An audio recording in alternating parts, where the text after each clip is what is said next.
Invest Madhya Pradesh business forum के आज के इस कार्यक्रम में हमारे बीच अपना विषय विस्तार से रख करके गए माननीय मंत्री यूरोपीय संघ एच.ई. जामुसे, इस अवसर पर अभी जिनने अच्छे से बात रखी हमारे भारत के कौंसल जनरल बार्सिलोना माननीय सुंदर मूर्ति जी, निदेशक फॉर्मेट डेल ट्रेवल नेशनल किलियन गार्सिया जी,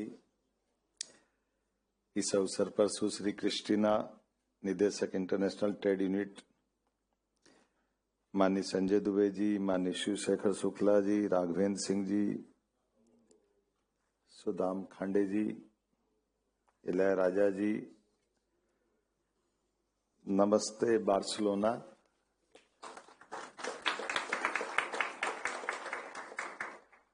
सॉलिडोस बार्सिलोना।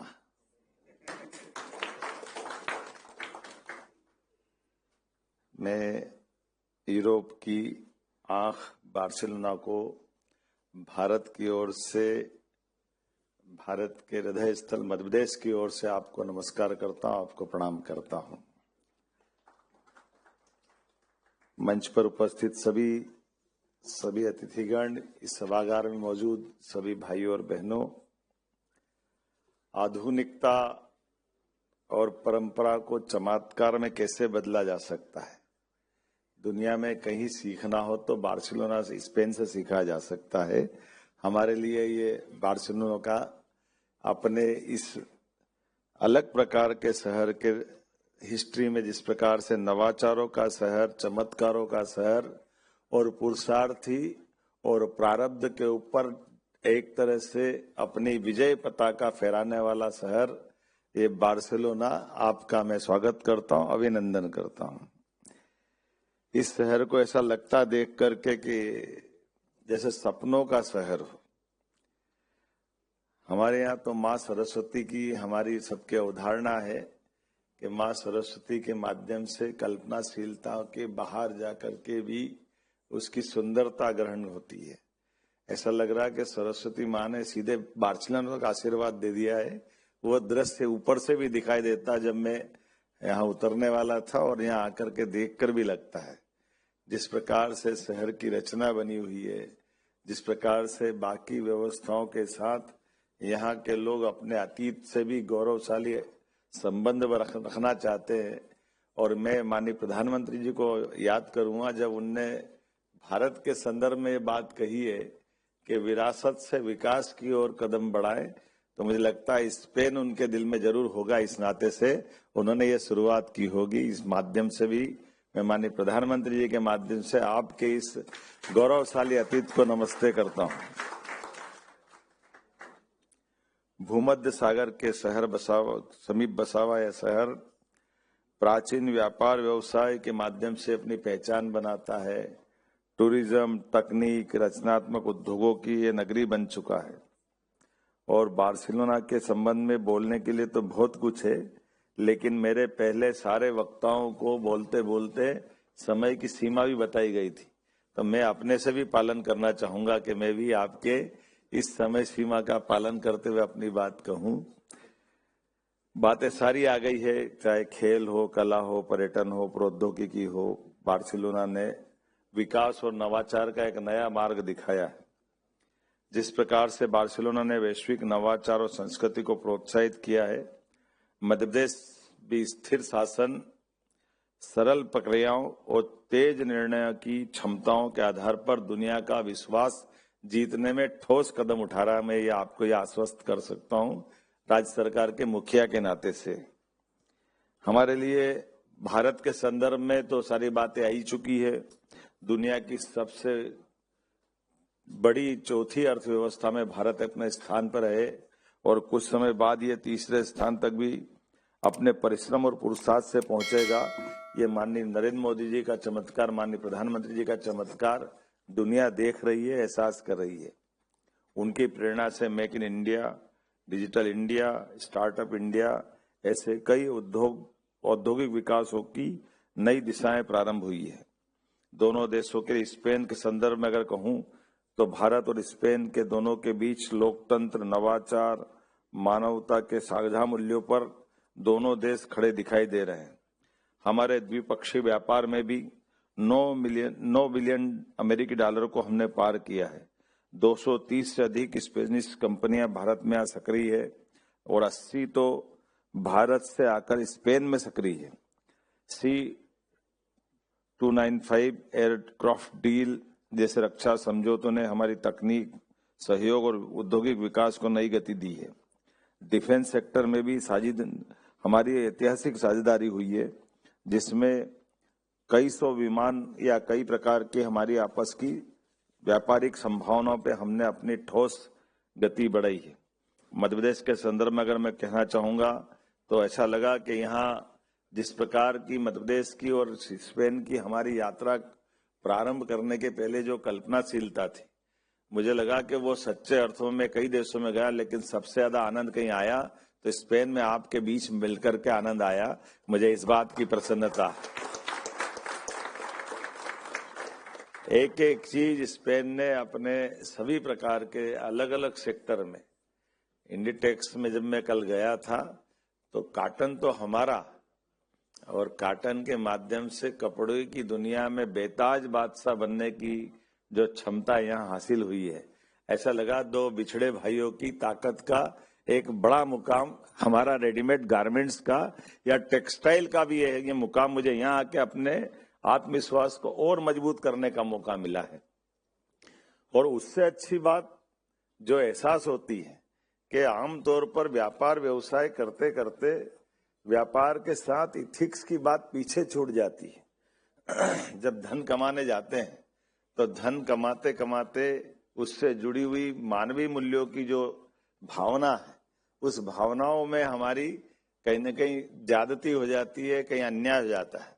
लेकिन मुझे इस बात की प्रसन्नता है, जब हमने हमारी कपास की उत्पादकता के आधार पर, जब मैं इंडिटेक्स में कपड़े की इंडस्ट्री के साथ गया, मेरे साथ कई हमारे अपने वहां से जुड़े हुए उस रोजगार के आधार पर इंडस्ट्रियलिस्ट भी थे, तो जिस प्रकार से वहां बात हुई वो हमारे संबंधों को और प्रगाढ़ करती। जब उनने कहा कि आप एनर्जी भी अगर उपयोग करते हैं, बिजली उपयोग करते हैं, तो ग्रीन एनर्जी होना चाहिए। और जब हमने उनको बताया कि आपकी लिमिट क्या है, तो उन्होंने कहा 35-40 तक उनने लिमिट ग्रीन एनर्जी से सब कुछ उत्पादन का है। हमने कहा ये 30-40 की छोड़ो, हमारे यहाँ 3 साल के अंदर हमारे सभी प्रकार के किसानों के लिए 32 लाख सोलर एनर्जी के पंप हम देने वाले हैं। हम उसी भाव से आगे बढ़ रहे हैं जिस ढंग से आपकी कल्पना है।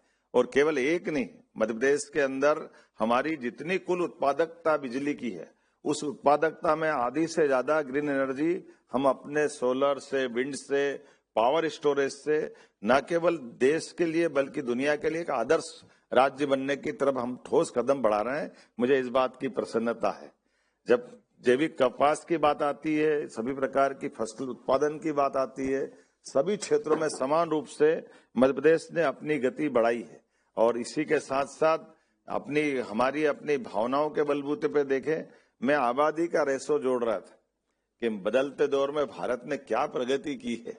हमको गर्व होता है ये सुनकर के कि इसी देश भारत ने, आप पूरे यूरोपियन सभी देशों की आबादी जोड़ लो तो लगभग 74 करोड़ की आबादी अपने यूरोपियन देशों की है, लेकिन भारत 80 करोड़ लोगों को अपने संसाधनों से निःशुल्क अपना भोजन कराने के सामर्थ्य रख रहा है। ये हमारे लिए गौरव की बात है, जिस आधार पर भारत अपनी गहराई बता रहा है।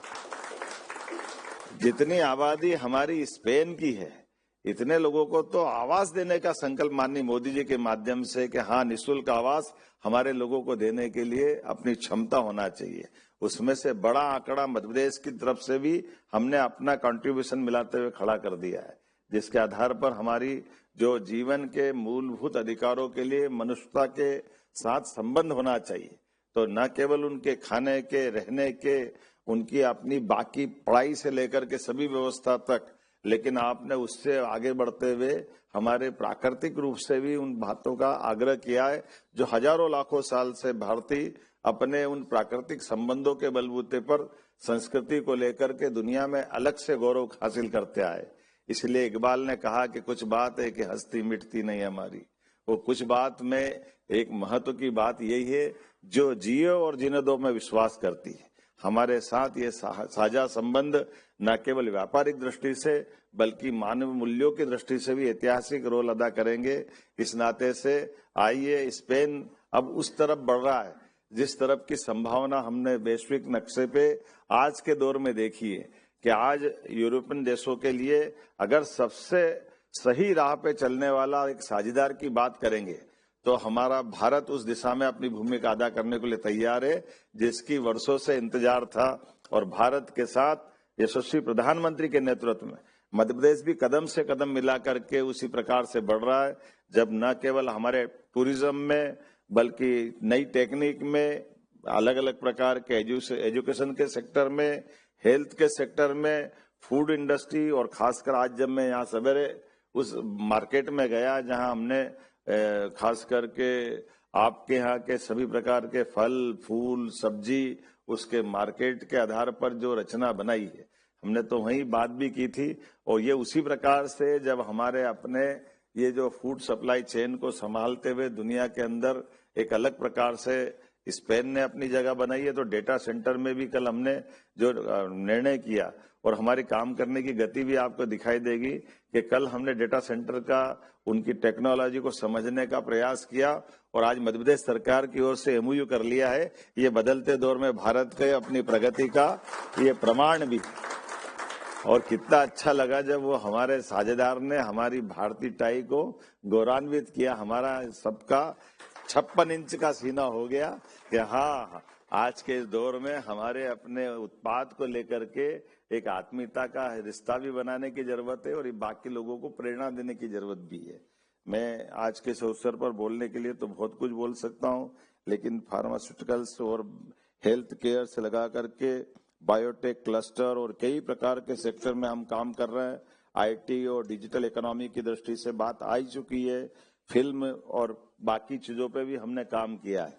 मैं अगले साल 2025 तो जो चल रहा हमारा उद्योग और रोजगार का वर्ष है, आने वाले 2026 के लिए भारत स्पेन सांस्कृतिक सहयोग के लिए हमने वर्ष निश्चित किया है, जिसके माध्यम से स्पेन के साहित्यकार, कलाकार, विद्वानों को भारत में आमंत्रित करके हम आपस में इस खास करके स्पेन फिल्म कमीशन के साथ हमने एक एमओयू किया जिसपे हम ठोस कदम उठाएंगे।